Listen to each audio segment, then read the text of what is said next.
하나님 말씀은 마태복음 13장 1절 이하의 말씀입니다.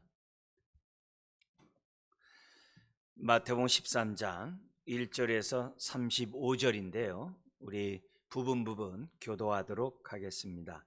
10절에서 17절, 34절에서 35절 우리 교도하도록 하겠습니다. 13장 10절.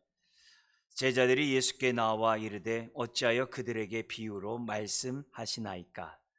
대답하여 이르되 천국의 비밀을 아는 것이 너희에게는 허락되었으나 그들에게는 아니 되었나니 무릇 있는 자는 받아 넉넉하게 되고 없는 자는 그 있는 것도 빼앗기리라. 그러므로 내가 그들에게 비유로 말하는 것은 그들이 보아도 보지 못하며 들어도 듣지 못하며 깨닫지 못함이니라.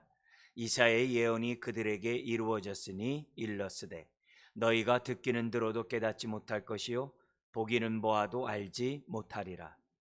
이 백성들의 마음이 완약하여져서 그 귀는 듣기에 둔하고 눈은 감았으니 이는 눈으로 보고 귀로 듣고 마음으로 깨달아 돌이켜 내게 고침을 받을까 두려워함이라 하였느니라.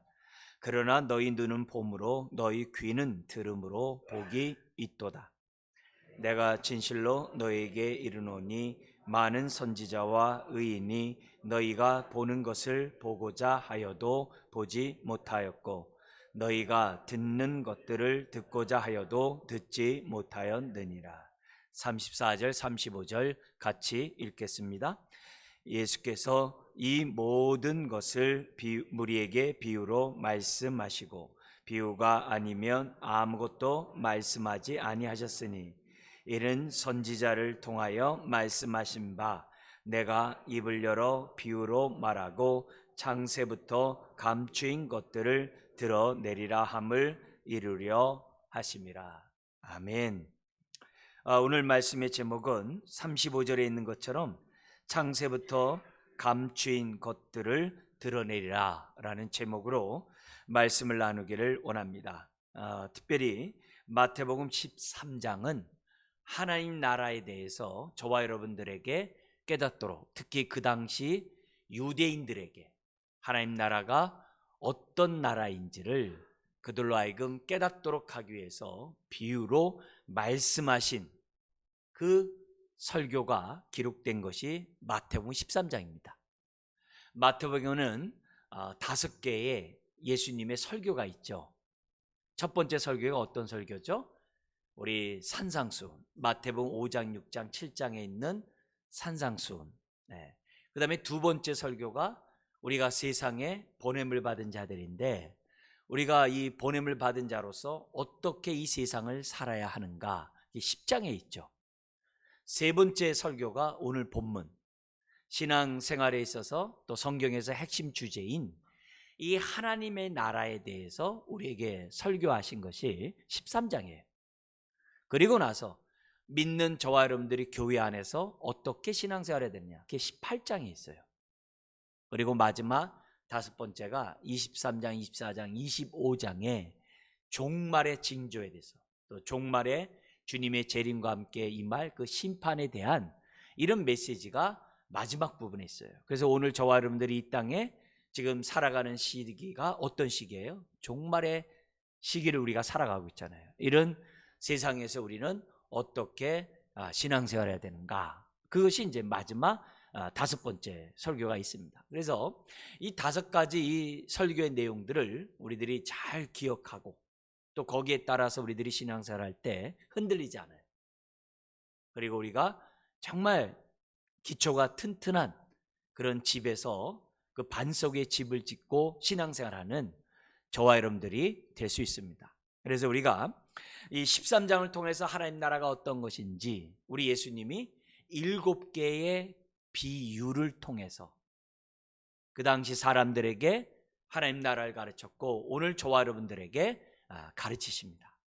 오늘은 우리 비유 하나하나를 살펴보기 전에 전체적인 7개의 비유의 의미를 살펴보고 특별히 하나님 나라에 대해서, 하나님 나라와 이 비유에 대한 우리 개략적인 그러한 내용을 통해서 우리가 성경을 보는 눈을 갖고, 또 특별히 오늘 저와 여러분들이 하나님 나라의 백성으로서 그 의미를 깨닫는 귀한 시간이 되었으면 좋겠습니다. 예수님은 처음서부터 하나님 나라를 우리에게 보여주고 나타내기 위해서 말씀하시고 사역을 하셨다는 사실을 저와 여러분들은 잘 알 겁니다.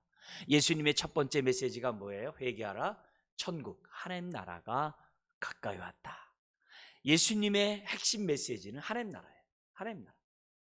그리고 예수님의 많은 능력을 행한 수많은 사역 역시 하나님 나라가 이미 이 땅에 임했다는 사실을 보여주기 위해서 우리 예수님이 많은 능력을 행하셨어요. 가장 대표적인 능력들이 뭐예요? 병든 자들을 치유하는 거예요. 특별히 귀신 들려 보지 못하고 말 못하는 사람들을 귀신을 쫓아내므로 보게 하고 말하게 하는 이 사건은 구약에서 메시아가 오면은 보지 못하는 자들이 보고 말하지 못하는 자들이 말하려는 그 이사야의 예언을 성취한 사건인 것을 성경은, 특별히 마태복음은 우리들에게 가르치고 있어요. 그러니까 수많은 병든 자를 고친 것이 예수님이 능력이 많아서 그래, 그렇게 하면 안 돼요. 그렇게 한 것이 아니라 하나님 나라가 그들에게 이미 임했음을 그들에게 보고 깨닫도록 하기 위한 우리 예수님의 사역이었다는 사실을 잊어서는 안 됩니다. 심지어 귀신이 나갔을 때 귀신이 쫓겨나간 것을 가지고 기뻐할 것이 아니라 하나님 나라가 그 사람에게 임했기 때문에 귀신이 나갔다는 사실을 깨달게 함으로 귀신에게 초점을 두는 것이 아니라 하나님 나라에 초점을 둬야 한다는 것을 우리 예수님이 가르쳐 주셨다는 사실을 저와 여러분들이 잊어서는 안 돼요. 그래서 예수님이 행하는 그 모든 일들을 보면 하나님 나라가 이 땅에 임했다는 거예요. 그래서 안식일 날 안식하지 못하는 많은 병든 자들을 의도적으로 안식일 날, 그것도 회당 안에서 많은 병든 자들을 고친 이유는 다른 게 아니에요. 나를 믿는 자들은 하나님 나라를 맛본 자들이고, 하나님 나라를 맛본 자들은 참된 안식과 참된 평안을 누리게 된다는 사실을 시청각적으로 우리 주님이 보여주셨다는 사실을 잊어서는 안 돼요. 그러면서 동시에 예수님이 바리새인을 비롯한 그 대적자들, 예수님이 주기로 하는 사람들에게 정말 원치 않은 별명을 갖게 됐잖아요. 그 별명 가운데 하나가 뭐예요? 먹기를 탐하는 자. 예수님을 비판하는 바리새인들이 예수님을 향해서 먹기를 탐하는 자라는 거예요. 왜요?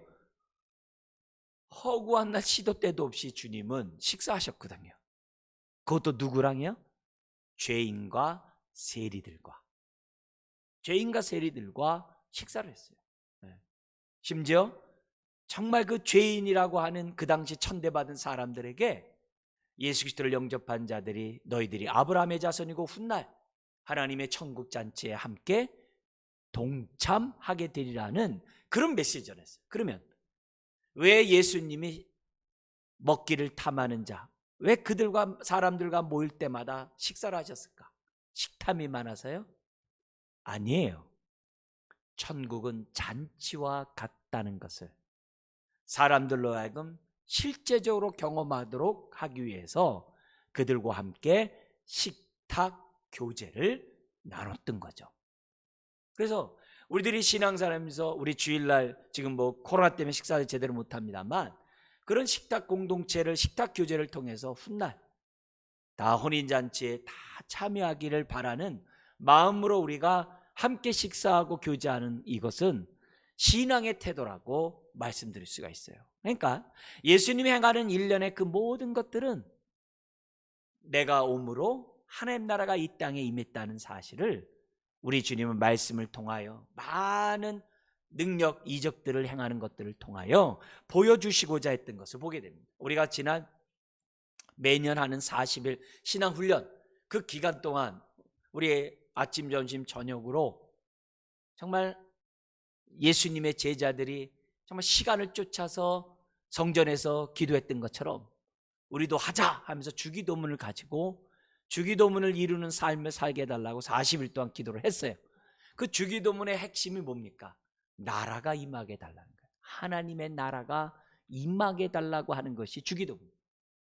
주기도문의 삶은 하나님 나라가 임하기 위해서 우리가 어떻게 살아야 되는가를 우리에게 가르쳐 주는 것이 주기도문이에요.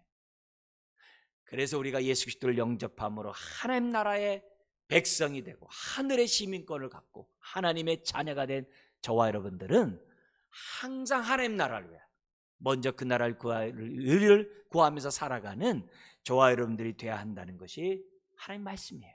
하나님 나라는 성경의 핵심 주제예요. 우리가 이제 앞으로 마태복음 13장을 통해서 이런 비유를 통하여 하나님을 알아갈 때마다 눈이 밝아지기 원하고, 더욱더 우리가 하나님의 나라를 맛보고 또 먼저 그 나라와 그 일을 구하는 저와 여러분들이 되고자 결심하는 그런 시간들을 가졌으면 좋겠습니다. 여러분, 무엇보다도 오늘 내가 예수님을 영접한 자인지 아닌지를 분별할 수 있는 그 체크리스트 가운데 하나가 뭐냐? 하나님 나라예요.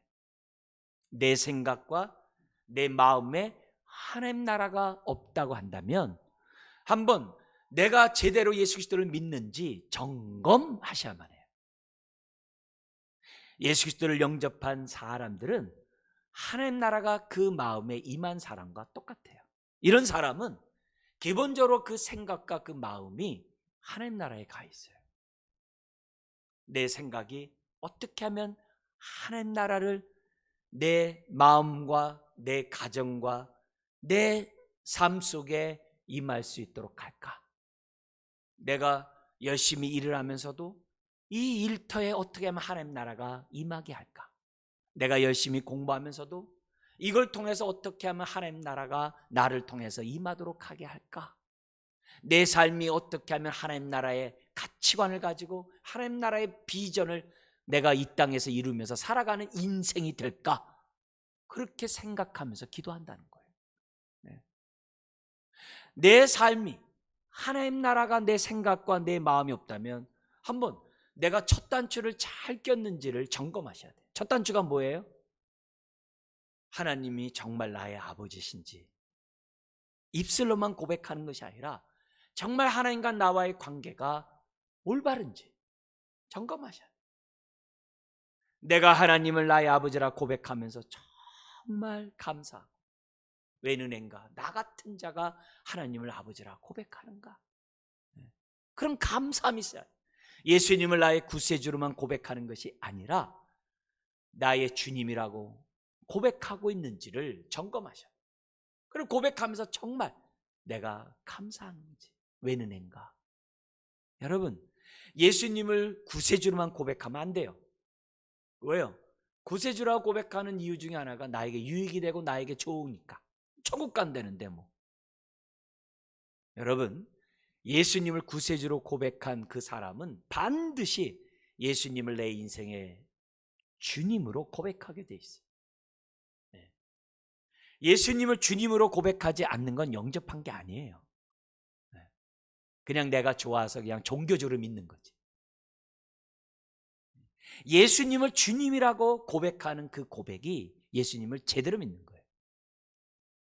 그리고 그렇게 고백한 저와 여러분들은 어떻게 돼요? 예수님의 입에서 나오는 말씀대로 살고자 해요. 어떻게 하든지 그 말씀에 선하시고 기뻐하시고 온전한 뜻이 무엇인지 깨닫고 그 말씀대로 순종하려고 해요. 왜요? 나의 주님의 말씀이니까. 하나님 나라는 내가 예수를 영접할 때 내 안에 임하는 거예요. 내가 순종할 때 하나님 나라는 임하는 거예요. 두세 사람이 주의 이름으로 모인 곳에 하나님 나라는 임하는 거예요. 그래서 예배가 중요해요. 예배가 중요해요. 왜요? 하나님 나라를 맛보는 시간이니까. 순종이 중요해요. 왜요? 하나님 나라를 경험하는 그 순간이니까.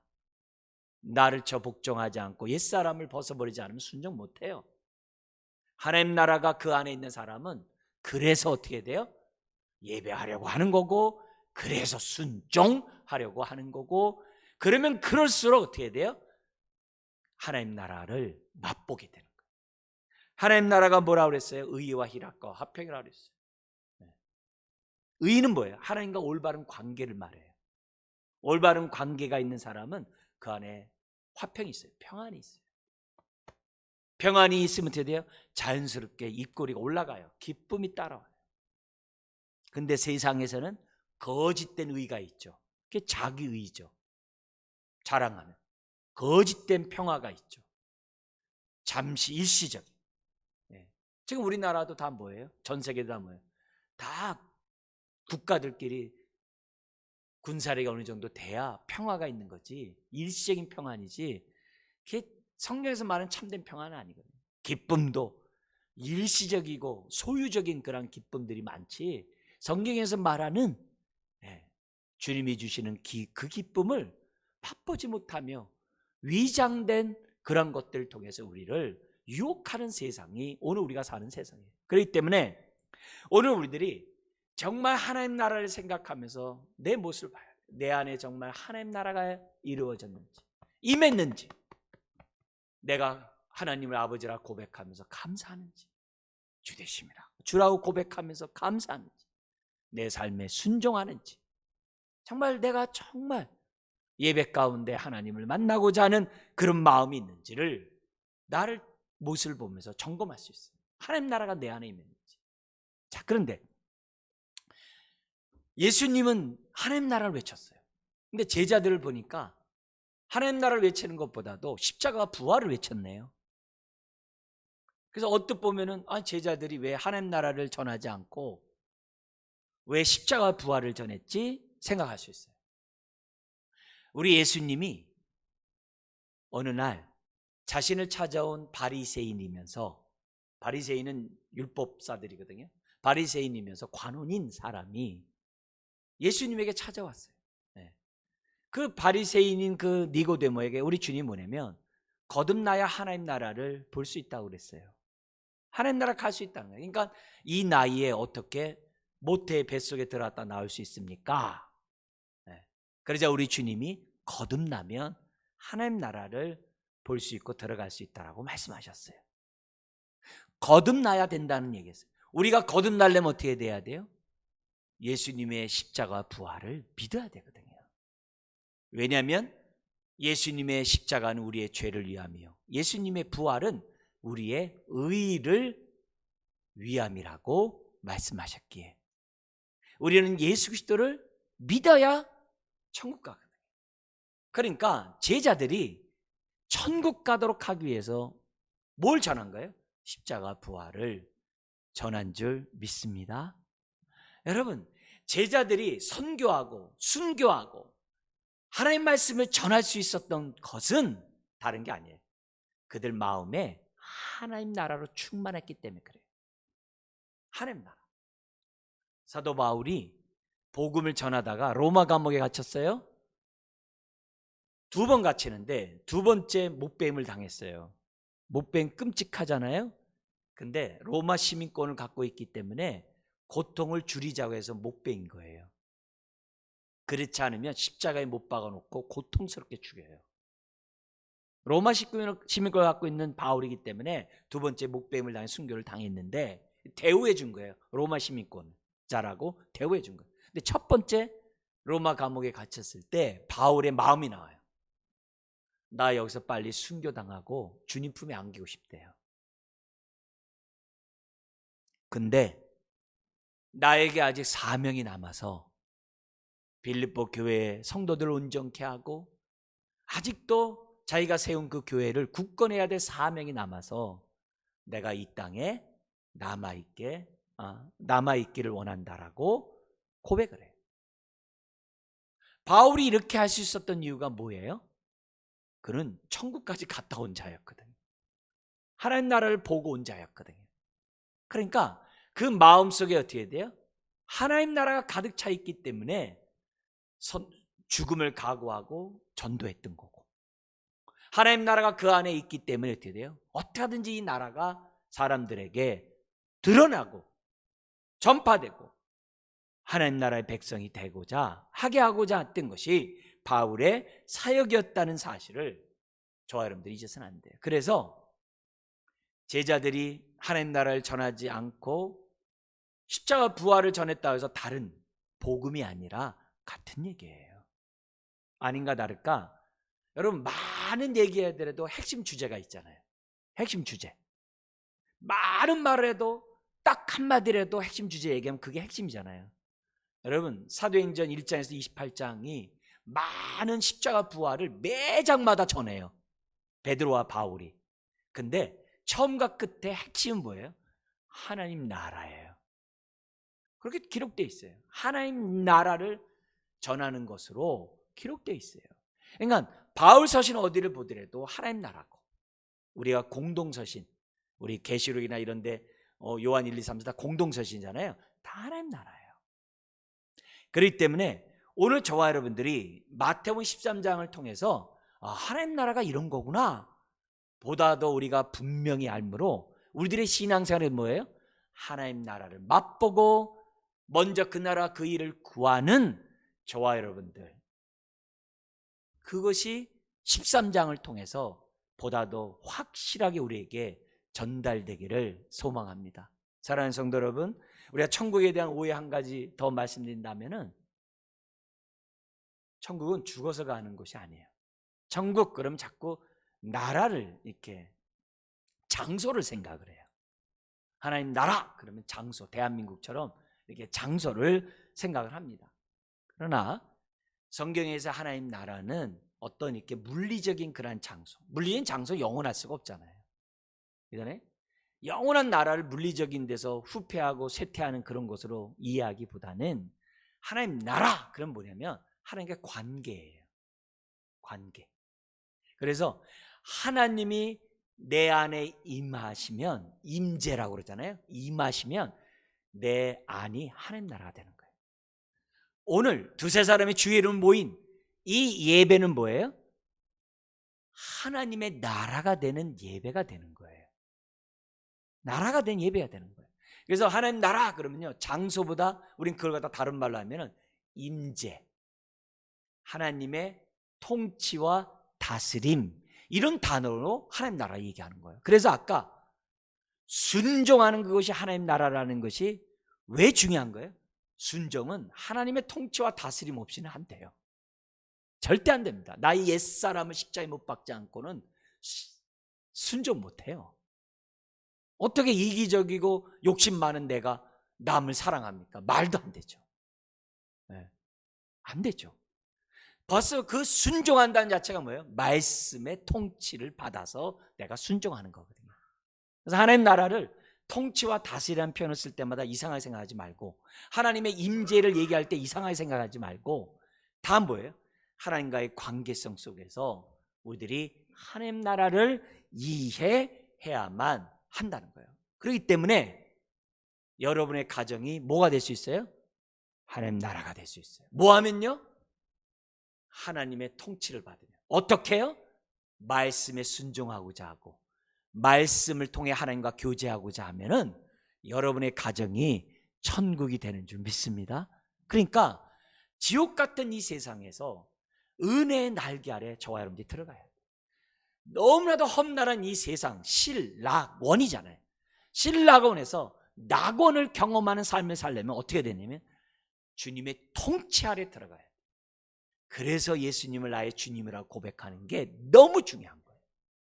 하나님 말씀에 따라 우리가 교제하고 순종하는 게 너무 중요한 거예요. 그래서 기도할 때 이렇게 기도하죠. 하나님 나라가 내 안에 임하게 해주세요 해놓고 말씀과 상관이 없어. 그러면 안 돼요. 하나님 우리 가정이 천국 가정 되게 해주세요 해놓고 말씀에 전혀 순종도 안 해. 그건 잘못된 거죠.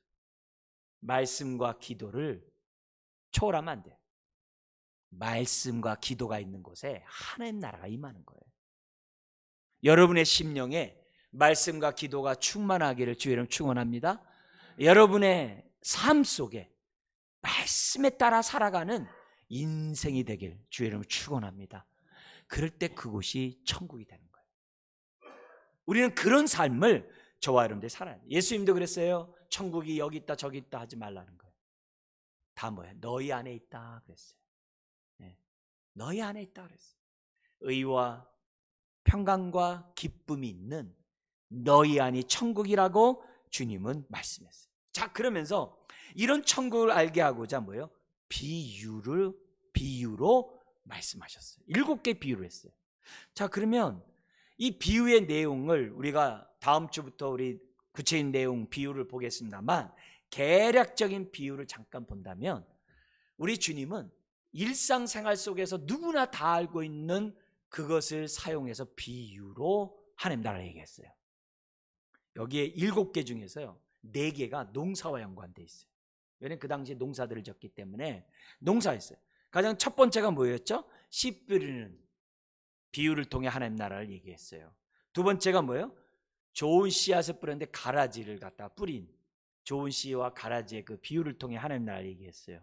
그 다음에 세 번째, 네 번째가 우리가 잘 알고 있는 겨자씨와 누룩의 비유. 누룩의 비유. 아주 작지만 큰 나무를 이루어서 새들 깃들게 하고, 누룩은 눈에 보이지 않지만 부풀게 해가지고서 하는 그 누룩의 비유를 통해 하나님 얘기해서, 그 다음에 뭐냐면 장사와 이런 상거래를 통한 비유를 통해서 누구나 다 알고 있는 대표적인 게 뭐죠? 밭에 감추인 보화와 진주의 비유를 통해서, 그죠? 이익이 된다면 그걸 잡고자 모든 걸 다 드리잖아요. 그런 비유를 통해서 하나님 나라 얘기해요. 그리고 마지막 하나가 뭐냐면 또 고기를 잡았으니까 그물의 비유를 통해서 하나님 나라를 설명하는 그 내용을 보게 됩니다. 그래서 이 7가지를 통해서 우리가 여러 가지 하나님 나라가 뭐다 라는 것들을 우리가 알아가겠습니다만, 기본적으로 3가지는 염두에 두시고 다음 주에 여러분들이 씨 뿌리는 비유를 보실 때, 들어오실 때 미리 보시고 3가지의 내용을 좀 생각하면서 여러분들이 보셨으면 좋을 것 같아요. 3가지가 뭐냐면, 첫 번째는 뭐냐면 은닉성이에요. 아주 하나님 나라는 감추어져 있고 아주 미미해 보인다는 거예요. 너무 미미해서 보이질 않아요.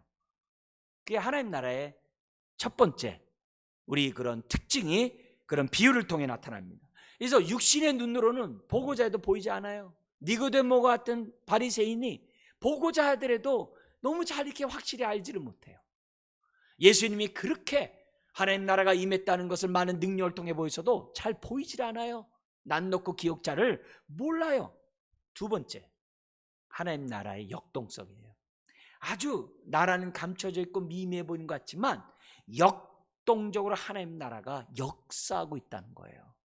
역동적으로 어느 한 순간에 이 하나님 나라가 누룩처럼 막 번져가지고서 역동적으로, 겨자씨 같은 것이 어느 순간에 큰 나무를 이루는 역동적으로 이루어진다는 거예요. 세 번째가 있는데요, 필연성이에요. 하나님 나라는 반드시 필연적으로 확장되고 완성될 수밖에 없다는 거예요. 30배, 60배, 100배를 결실을 맺을 수밖에 없다. 그렇기 때문에 뭐하라? 선택하고 결단하라. 하나님 나라를 선택할 것이냐, 세상 나라를 선택할 것이냐, 탐심의 종이 될 것이냐, 하나님 말씀에 순종하는 저와 여러분이 될 것이냐, 선택하라. 먼저 그 나라 그 일을 구할 것이냐, 아니면 마음과 육신이 원하는 대로 사탄의 나라의 백성으로 옛사람처럼 살 것이냐, 선택하라.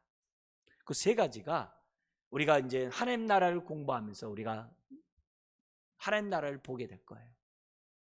그래서 우리들이 이번 시간을, 이런 13장을 통해서 하나님 나라를 정말 우리들이 맛보아하는 저와 여러분들이 되기를 주의 이름으로 축원합니다. 여러분, 하나님 나라가 우리가 맛보면 어둠이 떠나요. 병마가 떠나요. 마음의 염려와 두려움과 근심이 마음의 평안으로 바뀌어요. 평안에 바뀌어요. 거짓된 기쁨, 잠시 죄악의 낙이 아니라 위로부터 오는 주님의 기쁨이 내 안에 있어요. 삶의 방향성이 없는 게 아니라, 향방 없이 달리는 인생이 아니라 목표가 분명해져요. 하나님 나라의 가치관을 위해 살고자 하는 인생으로 바뀌어요. 그 삶이 얼마나 복된 삶인지 저와 여러분들이 맛보며 드러내야만 한다는 거죠. 자, 그러면 왜 우리 주님이 비유로 하셨을까? 오늘 성경을 통해서 잠깐 보도록 할게요. 10절과 11절 같이 한번 읽겠습니다. 제자들이 예수께 나와 이르되 어찌하여 그들에게 비유로 말씀하시나이까? 대답하여 이르시되 천국의 비밀을 아는 것이 너희에게는 허락되었으나 그들에게는 아니 되었나니 하면서 예수님이 비유로 말씀하신 것을 보게 됩니다. 심지어 35절 우리 한번 같이 한번 읽겠습니다. 이는 선지자를 통하여 말씀하신 바 내가 입을 열어 비유로 말하고 창세부터 감추인 것들을 드러내리라 함을 이루려 하심이라. 감추인 것, 창세부터 감추인 것을 드러내려고 비유로 말씀하셨다라고 우리에게 보여줘요. 한마디로 얘기하면은 그 당시 사람들은요, 우리가 읽었던 것처럼 15절에 마음이 완악해가지고 하나님 나라를 우리 예수님이 그렇게 말씀하고 그렇게 능력으로 보여줬음에도 불구하고 못 보는 거예요. 말씀을 그렇게 들었음에도 불구하고 깨닫지 못하는 거예요. 귀가 둔하고 눈이 소경인 거예요. 볼 수가 없는 거예요. 근데 그 원인을 보니까 그 마음이 완악한 거예요. 완악한 거예요. 여러분, 의문이 생기죠? 지금 마태복음이 유대인들을 대상으로 예수님이 메시아라는 것을 보여주는 성경책이거든요. 유대인들은 다 하나님을 다 믿고 있는 민족이거든요. 율법에 따라 살아가는 민족이거든요. 그런데 하나님도 알고 율법도 알고 율법대로 살아가는 민족이 왜 마음이 완악해졌냐 이게. 이건 이해가 안 되잖아요. 어떻게 하나님 앞에 제사를 드리고 예배를 드리고 하나님의 토라의 말씀 율법에 모세오경에 따라 살아가는 민족이 왜 마음이 완악하냐 이게. 여러분, 여러 가지 이유로 완악할 수 있어요. 유대인들도 여러 가지 이유 속에서 완악해질 수 있어요. 성경에 보니까요, 그들의 마음이 완악한 그 가장 대표적인 그 원인은 탐심이었어요. 탐심이었어요. 탐심은 곧 우상숭배라고 그랬어요. 산상수훈에서는 예수님이 이 탐심을 깨닫도록 하기 위해서 뭐라고 그래요? 두 주인이라는 말씀을 하셨어요. 하나님도 섬기고 돈을 섬기는 것을 두 주인을 섬기는 자라 그랬어요. 여기 돈을 섬기는 그것이 뭐냐면 그게 우상이에요. 그게 탐심이에요. 출애굽한 이스라엘 백성이 시내산에서 모세가 십계명을 받고 있을 때 밑에서 뭘 만들었죠? 송아지를 만들었어요. 하나님을 송아지로 전락시켰어요. 송아지가 뭡니까? 애굽에서 돈신이에요. 부자신이에요. 번영의 신이에요. 물질의 신이에요. 그들은 어떤 신을 원했던 거예요? 출애굽한 그 하나님이 자신들에게 부자가 되기를 원하는 그런 하나님이 되기를 원했어요. 그러니까 그런 탐심의 마음이 있으니까 그들의 마음이 부드러운 마음이 되는 게 아니라 탐심은 점점 그 마음을 어떻게 돼요? 완악하게 만든 거예요. 심지어는요, 목이 고든 백성이 되게 해요. 그래서요, 하나님이 내 하나님이 돼야지 내가 하나님의 자녀가 되는 걸 싫어해요. 다시 말씀드릴게요. 하나님을 하나님 되게 하는 게 아니라 기복신앙처럼 하나님이 나를 위한 우상이 되기를 원한 거예요. 그러니까 하나님의 말씀에 순종할 이유가 없죠. 왜? 목이 고든 백성이 무슨 순종을 해요? 안 되잖아요. 그러면 예수님 당시에 그들이 왜 마음이 완악해졌을까요? 자신들이 생각하는 하나님 나라와 예수님이 선포하신 하나님 나라가 달랐기 때문에 그래요. 뭐가 달랐어요? 유대인들은요, 메시아가 오면 하나님 나라가 이 땅에 임하는데 하나님 나라가 임하면요, 그 즉시 심판이 임할 줄 알았어요. 심판이. 악인이 그 자리에서 심판받고 의인이 하나님께 영광을 받는 그런 하나님 나라를 기대했어요. 그래서 세례 요한이 얼마나 심판의 메시지를 전하는지 몰라요. 심지어 왕이 불의를 행하자, 부도덕하자 왕을 갖다가 책망했어요. 그 결과 목뱀을 당했죠. 근데 그 세례 요한도 의심했어요. 아니, 메시아가 오면 이 땅에 심판이 임할 거로 생각하는데 예수님의 하는 행동 보니까 죄인과 세리의 친구요, 그들과 먹기를 탐하는 자처럼 먹기만 해요. 막 예수님이 행하는 거 보니까 자기처럼 막 그냥 막 심판의 메시지를 전하지 않고 사랑 얘기해요. 그러니까 세례 요한도 헷갈린 거예요. 오실 메시아가 당신이니까 아니면 다른 사람을 기다릴까? 세례 요한도 이 정도니까 그 당시 유대 사람들이 예수님을 바라보면서 어떻게 돼요? 메시아 같기도 하고 아닌 것 같기도 하고 헷갈린 거예요. 왜 그래요? 그들은 자신들이 생각하는 하나님 나라가 있어요. 로마를 무찌르고 메시아가 오면은 자신들이 로마를 정복하고 세상을 정복하고 세상 사람들이 자신들에게 조공을 바칠 그 하나님 나라를 생각했던 거예요. 아주 물질적인, 물리적인 그러한 하나님 나라였죠. 근데 그게 아니라는 거예요. 그게 예수님의 가르침이고 심령이 가난한 자서부터 팔복이 바로 그런 내용들이에요. 오늘 저와 여러분들이 하나님 나라는 장소가 아니라 그랬어요. 하나님 나라는 통치고 하나님의 임재고 관계라고 그랬어요. 그걸 우리들이 잘 생각하면서 우리들이 신앙생활을 해야 돼요. 안타깝게는 그들의 마음이 완악해가지고 말씀을 도대체 깨닫지 못해. 들어도 깨닫지 못해. 예수님의 많은 능력을 봐도 믿지를 못해. 그러니까 어떻게 하겠어요? 우리 주님 비유로 하나님 나라를 전할 때 어떻게 해요? 잘 깨닫도록 전해야 될 거 아니에요. 그래서 비유를 통해서 누구나 다 아는 비유를 통해서 어떻게 돼요? 하나님 나라를 전달하고자 우리 주님이 비유로 말씀하신 거예요. 쉽게 얘기하면 눈높이 교육. 누구나 쉽게 깨닫고 하나님 나라 백성이 되기를 원하는 그런 마음으로 우리 주님이 비유로 말씀하셨다는 사실을 잊어서는 안 돼요.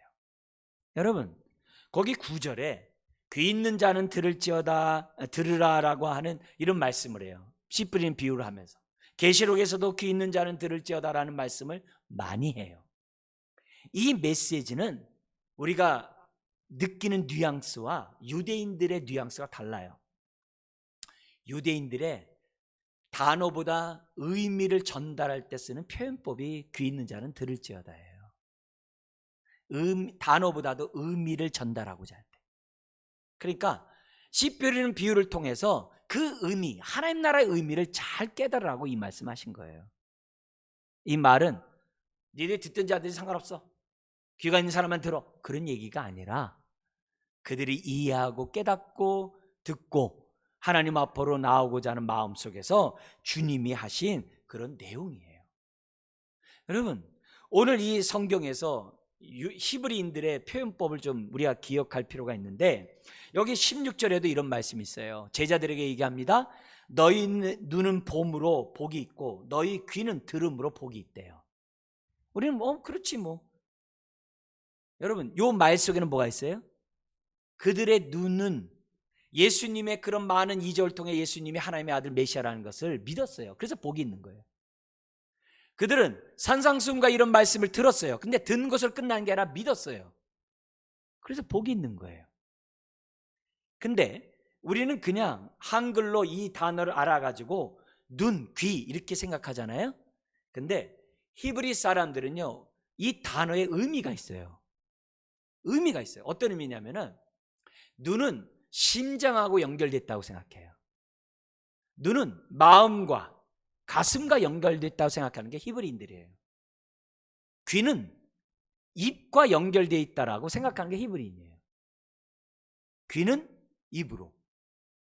다시 말하면 성경에 우리 주님이 왜 눈은 봄으로 귀는 들음으로 복이 있다 제자들에게 왜 했느냐, 이걸 이해하려면요 로마서 10장 9절에서부터 10절 말씀을 기억해야 돼요. 한번 제가 읽어드릴게요. 로마서 10장 내용이 뭐냐면은 이거예요. 내가 만일 내 입으로 예수를 주로 시인하며 또 하나님께서 그를 죽은 자 가운데서 살리신 것을 내 마음에 믿으면 구원을 얻으리니 사람이 마음으로 믿어 의에 이르고 입으로 시인하여 구원에 이르니라. 너무 잘 알죠? 다 외웠죠? 그런 웬만한 말씀이죠? 여기서 뭐냐면 마음과 입 얘기했어요. 자, 마음은 뭐와 연관되어 있어요? 눈.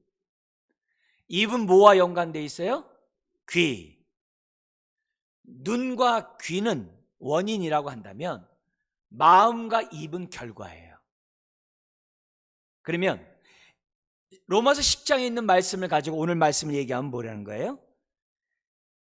너희들이 내가 메시아의 그런 역사를 행한 것을 보고 참 믿었으니 얼마나 복된 인생이냐, 그 얘기예요. 또 하나님 말씀을 전했어요. 전는 것으로 끝난 게 아니라 전한 것을 이들이 믿었어요. 그래서 뭘 했어요? 입으로 고백을 했거든요. 주는 그리스도시요 살아계신 하나님의 아들입니다 하면서 주님과 함께 살고자 고백을 했거든요. 고백한 그들의 모습이기 때문에 뭐예요? 복이라는 거예요. 결국 예수님이 비유의 말씀을 전한 이유는 다른 게 아니에요. 비록 짧은 비유지만 팩트, 현실생활에 있는 것을 가지고 누구나 쉽도록 이해하도록 비유의 말씀을 전했다는 거예요. 그게 비유를 전한 목적이에요. 중요한 건요, 사실, 팩트가 중요해요. 그냥 공상 속에 있는 것에서 비유가 아니라 일상생활, 공중에 나는 새를 봐라, 들의 백합화를 봐라. 그걸 통해서 뭘 보여주는 거예요? 하나님이 먹이시고 입히신다는 거예요. 새가 농사를 짓냐 이게요. 하나님이 먹이는데 하물며 너일까 보냐. 네? 들의 백합화를 봐라. 네. 하나님이 입히신다는 거예요. 솔로몬의 영광도 이거가 비교도 안 된다. 하물며 너일까 보냐. 그런 비유를 통해서, 실제적인 비유를 통해서 어떻게 돼요? 팩트를 통해서 영적인 비밀을 알게 하고자 비유. 특히 한 가지 더 있어요. 오늘 이 35절에 나와 있는 말씀처럼 비유를 왜 하냐? 창세전부터 감추인 것을 뭐 하려고요? 드러내려고. 다시 한번요. 감추인 것을 뭐 하려고요? 드러내려고 비유로 말씀했어요. 여기에 성경에 보면은 많은 천국의 비밀을 갖다가 성경에서 많이 얘기해요.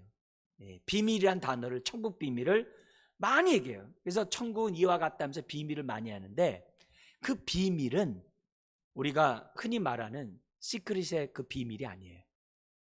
성경에서 말하는 그 비밀은 다 미스테리의 비밀이에요. 그 비밀은 뭐냐면은 하나님 나라가 이미 이 땅에 있는데 사람들이 못 보는 거예요. 그걸 보이도록 하게 하는 것이 미스테리를 드러내게 하는 거예요. 그게 비유의 목적이에요. 예수 그리스도를 통해서 하나님 나라가 임했는데 사람이 못 보는 거예요. 그걸 보여주기 위해서 주님이 비유로 말씀하셨다라고 성경에 기록되어 있어요. 어떤 사람에게 일부러 숨겨져서 지옥 가라, 그게 아니라